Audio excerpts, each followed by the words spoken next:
Major character death in this week's Better Call Saul, episode 3, season 6, Rock and a Hard Place. And who found themselves between that?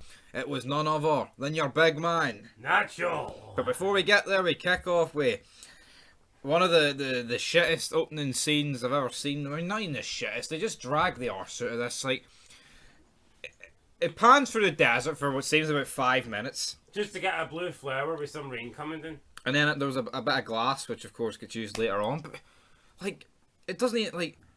Oh, people be like, oh, it foreshadowed. It foreshadowed fuck all. Nothing's said. Nothing's, like referenced to anything. It's just a broken bit of glass that he stabs Bolsa with. Oh, spoiler alert, but fuck's sake. Like, I mean, a bit of aim. So is this the flower? Is the flower supposed to...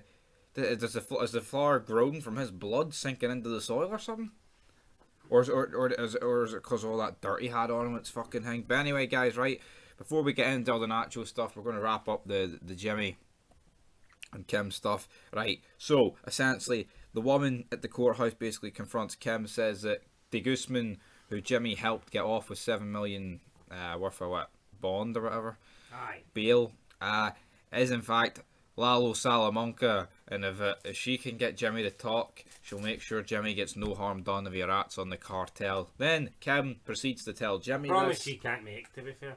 Yeah, promise she can't make it. Yeah, exactly. Like she gets to decide how the cartel. I just don't see how this would ever work, because Jimmy, like Saul, he knows, like, he's a fucking lawyer. He knows all these loopholes, what he can't and can't tell them and shit. So I think he, like, I mean, it's not like your average citizen or like your average crook. He's a criminal lawyer. And if anything gets said, I mean, of course, everything's going to point to him. Exactly. Fucking rat, trait, or whatever. So, what? Most they could probably do is What say, you know what, client- actually, that looks like him. What about client confidentiality? I know.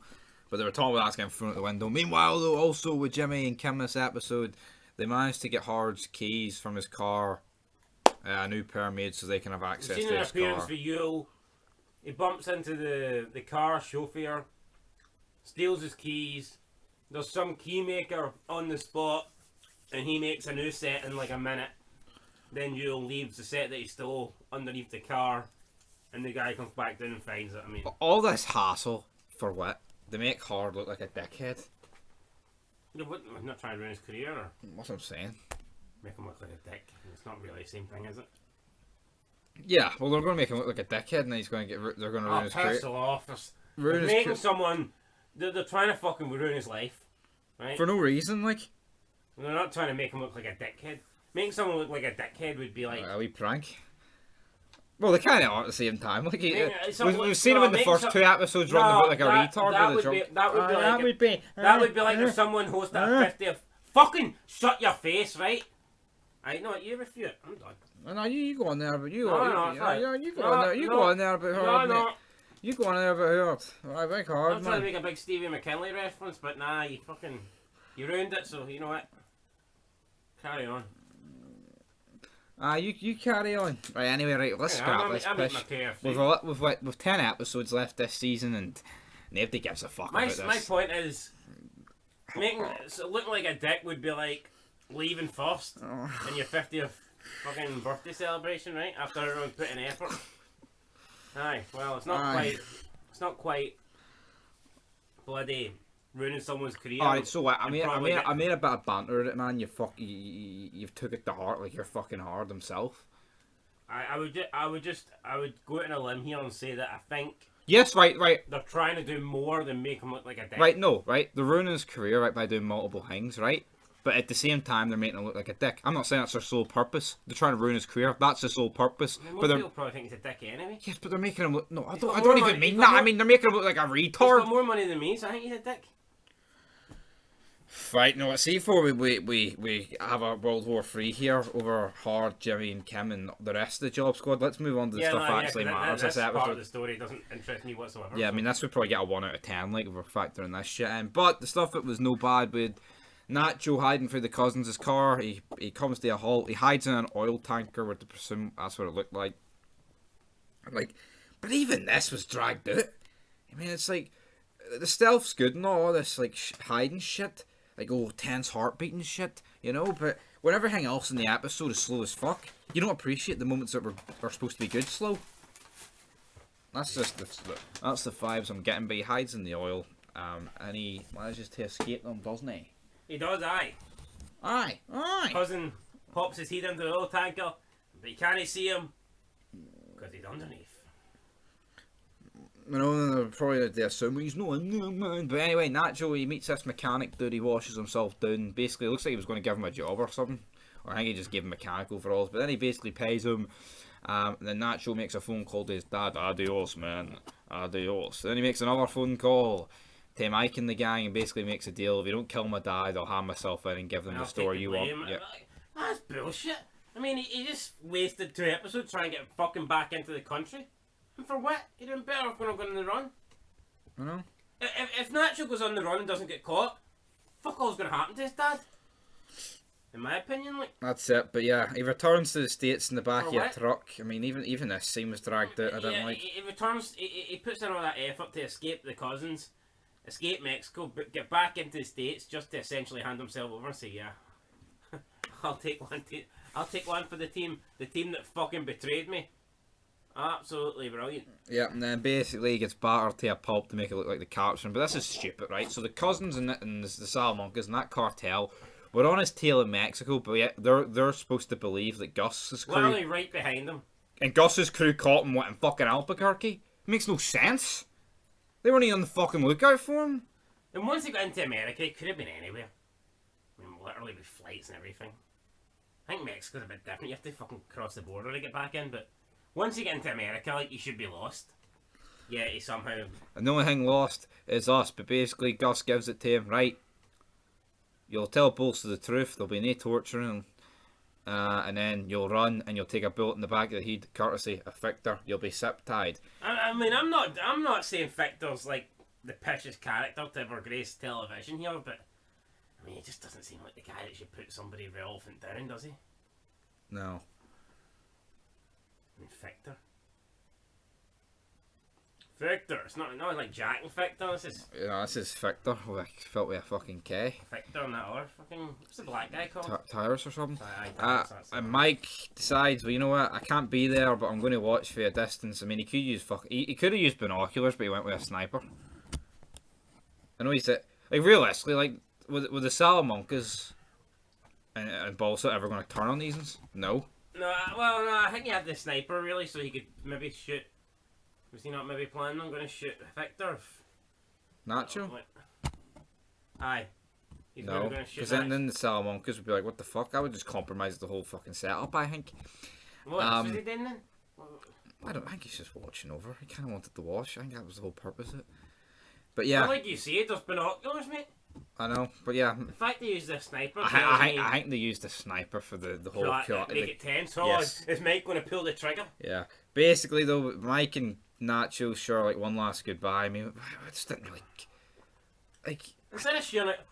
Why has Nacho got respect for this Mike guy?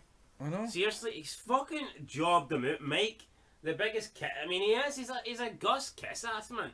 Well, I don't see why Nacho has any sort of loyalty or... anything like that towards Mike. I don't think he deserves appreciation, admiration. Like, why is Mike such a kiss ass towards Gus? Like, the guy's got a cushy enough job making money, but fuck me, the guy seems to job him out every point. He still kisses his ass. He just comes across like a coward. I mean, yeah, sometimes he speaks his mind, but it doesn't fucking lead to anything. It's like, I can get 4 guys across the border, make it quiet, easy. I will tell you what wasn't easy. Next up, Nacho, basically. On the second attempt of asking, reveals it was some guy called Alvarez. He's been working for him for years. It's not El Padrino. We'll see El Padrino tonight. Yeah, and a show that fucking matters. Like, yeah, I mean, he said, like, are we supposed to know who this crew is? I'm going to assume it's the other cartel in this universe, probably for Peru, the Peruvians. Who gives a fuck? And then, like, just when Nacho basically says, "Oh, you thought it was the chicken man," and then he basically doubles down on that. And, oh, Hector, the reason you're in that chair. Because of me. And then he basically says, this guy tried to save your life.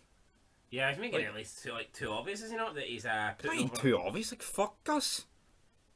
Yeah, he owes Gus fuck all. Why is it? I mean, like, He already done enough up to that point. I think he's trying to make sure that his dad stays safe or whatever. But Yeah, you know, I get that, but does he really need that line in at the end about? Oh, Gus tried to bring you back to Gus is the reason you're here. see after my first watch through of Breaking Bad, right? I thought Gus was a man of his word.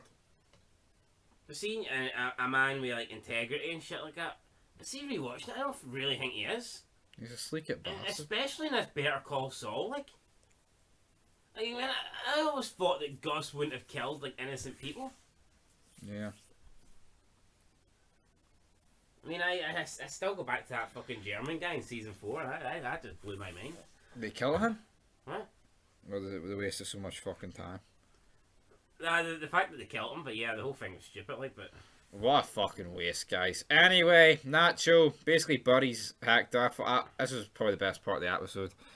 It's like, yeah, well, you're eating fucking Jello in that retirement home. You think of me, you old fuck. And I mean, the facial expressions for Nacho were great. I mean, it looked like his eyes were about to pop out his head. And fucking Hector's face is about to pop out his own head. Yeah, he's got Balsa, or Belso. Balsa, you fucking bell end.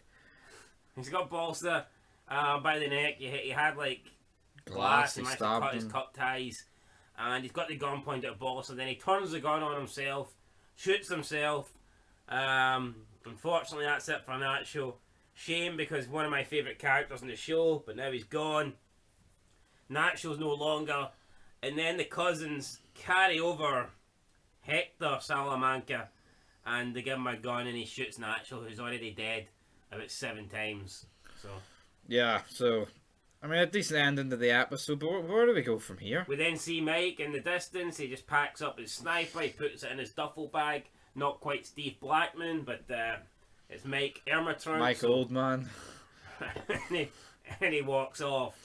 Gus is there, Tyrus is there, Victor's there. All looking 20 years older than what they should be. I guess it's a job fucking well done as far as they're concerned. And that's basically how this episode ends. So, yeah. You know what? Nacho put up a good fight, having to evade them, trying to get back into the land of the free America, but in the end, basically gives himself up, then shoots himself in the head. Kind of disappointing. I wanted to see more. I was hoping maybe Nacho could have escaped here and, I don't know, lasted a few more episodes, but it wasn't to be. Yeah, and that's where it ends, guys. So we've got 10 episodes. I mean, like, what the fuck are they going to do with Lalo? We didn't even get a Lalo Nacho confrontation. Yeah. Pish, in my opinion. Just that, I mean, Lalo's basically the only guy we've got left where we don't know his fate. Kim. For him. Oh, Kim. Who cares about Kim? Like, I know. In terms of people that fucking matter. I'm just being completely honest. Like, I mean, I just don't really care about Kim. I don't hate Kim. She doesn't. She's not unlike. She's not like Emily. Unlikable. I don't think. Yeah. I don't mind her. No, I say I don't mind her. I don't enjoy the scenes that she's in, right? But I don't hate the Kim character or whatever. But I can't say I'm that intrigued. Like, I mean, whether I'm not gonna riot. No, Kim better live or we riot. You know what I mean? Not really. I mean, Kim can die. She can set off into the sunset on her own, or she can meet somebody else, or she can get taken out by Lalo, or I just don't really care. To be fair. That's pretty much it, guys. We're going to give our episode ratings now. We'll both do it in 3, 2, 1, 7. 7. Oh, there you go. 7.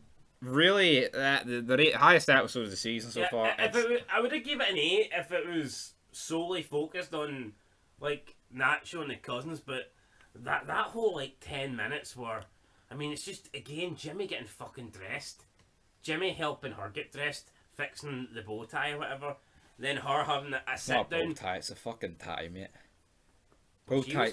No, not a bow tie. It's like it's a fucking handkerchief or whatever you call it. A handkerchief. It's a fucking tie, mate. No, a female tie. Whatever that's called. A blouse or something. The ties have fucking pronouns now. I don't give a rat's ass, right? And then there was some woman that we do not know and we do not care about sitting down and basically trying to convince Kim. No, we do know her. She's on the show before. Oh, just you don't know her. I don't know. I mean, to me that took away from the episode a wee bit. It's all that time, that seamless one. I'm thinking, what's happening with Nacho?